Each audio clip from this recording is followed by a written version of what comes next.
Today we're going to be installing a steel front bumper. It's going to be a low profile bumper, so it's going to come all the way from the bottom just to about the fog lights. This steel front bumper is specifically from Ironman 4x4. I was sent this, and they also sent a light, so I will be installing those today.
Alright, so this is probably a good halfway point. So got the winch mounted in, it's wired up, it works. The mounting plate, all the bolts are loose because it is taking a little bit, like I would say the most time consuming part is trying to get all the bolts in the right place, and for that I need to kind of finick it into place. But mounting plate's finally in, recovery plate's in, and then now we're going to be working on more of the front of the vehicle. That's where we're going to get started and carry on from there.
All right, guys, here is the Ironman 4x4 Raid Series low profile front bumper for the 3rd generation Tundra.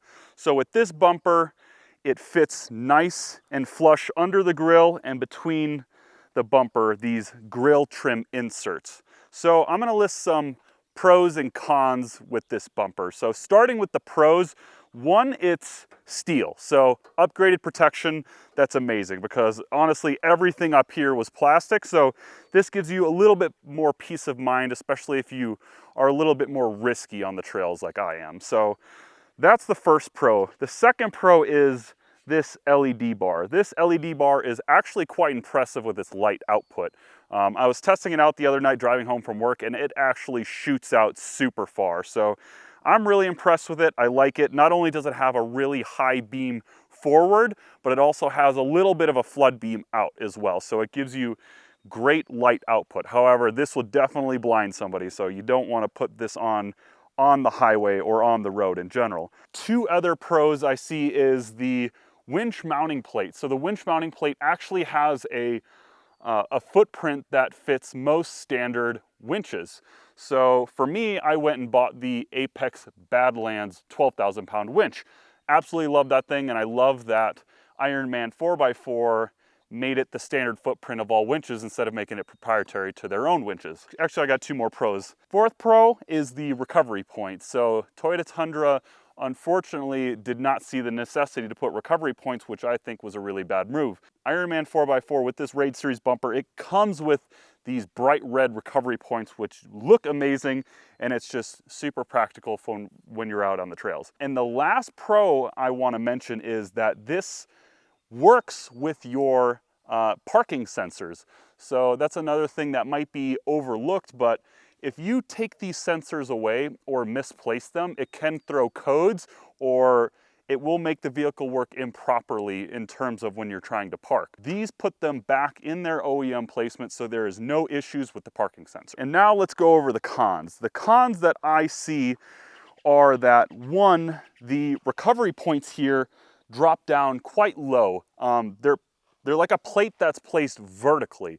And what I wish they were is they were more horizontal and pushed out. So I could get a rope in there and it would help the approach angle a little bit better. But because they're vertical and they hang down a little bit, I'm not so sure that that actually improves the approach angle. However, as far down as they come, it does come in line with the lower control arm. So if I were to hit this, I probably would have hit the lower control arm anyway. So give and take there.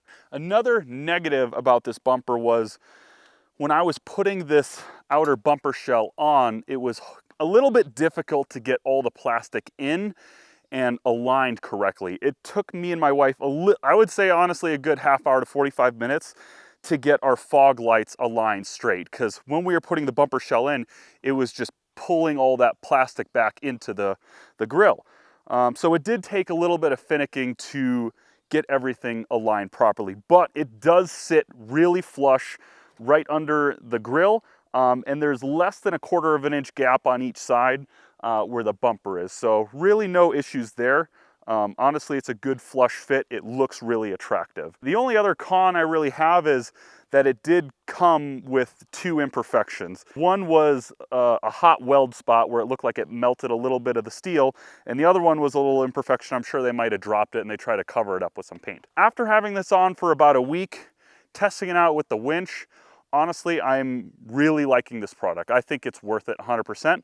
I think it elevates the look of this truck, makes it look a little bit more tough. It is stealthy, so it's a little bit more incognito, so it's not just this big giant bumper that's hanging out. But overall, I think I would recommend it to you guys if you guys are looking for a low profile front bumper and to elevate your protection a little bit. And to wrap things up, let me know what you guys think of this bumper, if you would like this or if you would lean in a different direction. Thank you guys for watching. Please give me a like and a subscribe, and I will see you on the next video. Thank you, everybody.